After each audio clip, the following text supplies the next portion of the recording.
오늘 우리가 함께 나눌 말씀은 사무엘하 6장 12절에서 23절까지의 말씀입니다. 이 말씀을 통해 열정적인 예배자로 서라는 메시지를 함께 묵상하고자 합니다. 기도하겠습니다. 영원히 우리의 예배를 받으시기에 합당하신 하나님 아버지, 오늘 이 거룩하고 특별한 자리에 저희를 불러주심에 감사드립니다. 다윗이 언약궤 앞에서 힘을 다해 춤추며 기뻐했던 것처럼 저희 안에도 하나님의 임재를 향한 뜨거운 열정과 사모함이 넘치게 하옵소서. 저희의 형식적인 예배를 깨뜨리시고 오직 주님의 은혜와 임재 앞에 감격하는 진정한 예배자가 되게 하여 주시옵소서. 예수 그리스도의 이름으로 기도합니다. 아멘. 다윗은 37세에 이스라엘 전체의 왕이 된 후 헤브론에서 예루살렘으로 수도를 옮겼습니다. 그리고 이스라엘의 영적 구심점을 만들기 위해 가장 중요한 프로젝트를 시작했습니다. 바로 언약궤를 예루살렘으로 옮기는 일입니다. 언약궤는 하나님의 임재를 상징하는 성물입니다. 그 안에는 십계명 돌판 만나가 담긴 항아리, 그리고 아론의 쌍난 지팡이가 담겨 있었습니다.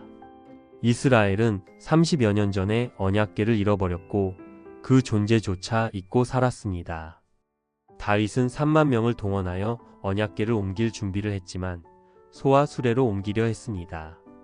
이는 민수기 4장 15절의 율법, 즉 언약궤는 반드시 어깨에 메어 운반해야 한다는 하나님의 방법을 따르지 않은 것입니다. 결국 우사가 죽는 비극이 발생했습니다. 하나님께서 기뻐하시는 역사에도 과정이 중요하며 성경적인 방법에 따라야 함을 깨닫습니다. 다윗은 이후 오베세돔의 집에 석 달간 언약궤를 둔 뒤 말씀대로 언약궤를 옮겼습니다. 말씀대로 옮겨진 언약궤 앞에서 다윗은 14절 다윗이 여호와 앞에서 힘을 다하여 춤을 추는데 그때에 다윗이 베에봇을 입었더라. 그는 넘치는 기쁨으로 춤을 추며 하나님을 기쁘시게 한 사람입니다. 이것이 바로 열정적인 예배자의 모습입니다. 우리의 신앙생활의 궁극적 목적은 다윗과 같은 열정적 예배자가 되는 것입니다. 그렇다면 열정적인 예배자의 특징 3가지는 무엇일까요? 첫째, 하나님의 임재를 사모하는 것입니다. 다윗은 이전에 세상의 어떤 것 앞에서도 이렇게 기뻐한 적이 없었습니다. 그는 하나님의 임재를 상징하는 언약궤 앞에 거할 때 가장 기뻐했습니다. 시편 27편 4절의 고백처럼 하나님과 함께 거함에 대한 사모함이 다윗에게 있었습니다.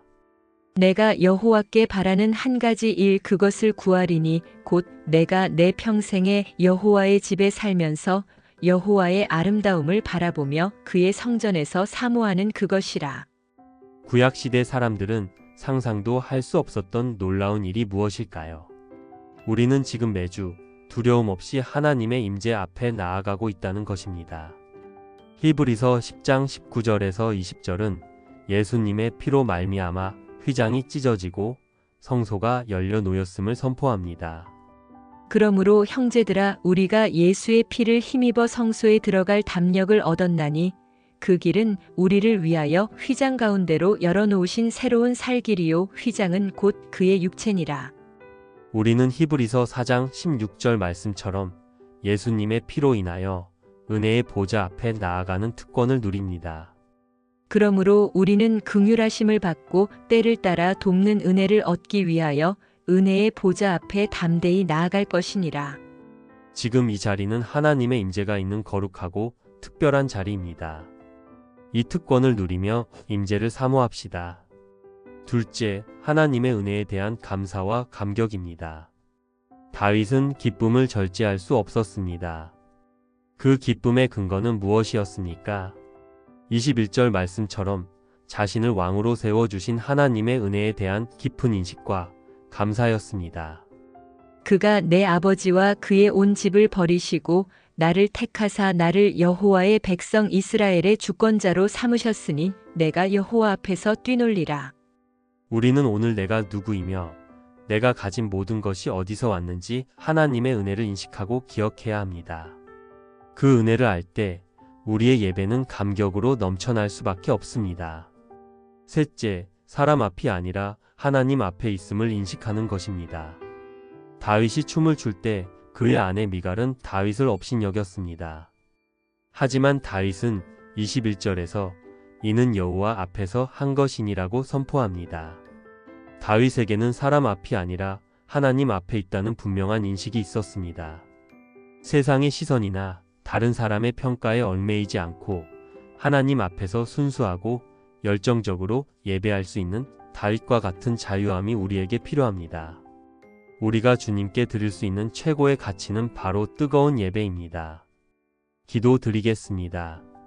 사랑의 하나님, 하나님의 임재보다 세상의 시선을 더 의식했던 저희의 부끄러운 모습을 회개합니다. 다윗처럼 하나님의 은혜에 깊이 감격하여 절제할 수 없는 기쁨을 가지고 주님께 나아가게 하옵소서. 우리 삶의 궁극적인 목적이 열정적인 예배자가 되는 것임을 기억하고 주님과 함께 거함에 대한 사모함으로 날마다 충만하게 하여 주시옵소서. 이 예배를 통해 하나님을 기쁘시게 하고 주님의 임재를 경험하는 복된 삶이 되게 하실 줄 믿사오며 예수 그리스도의 이름으로 기도합니다. 아멘.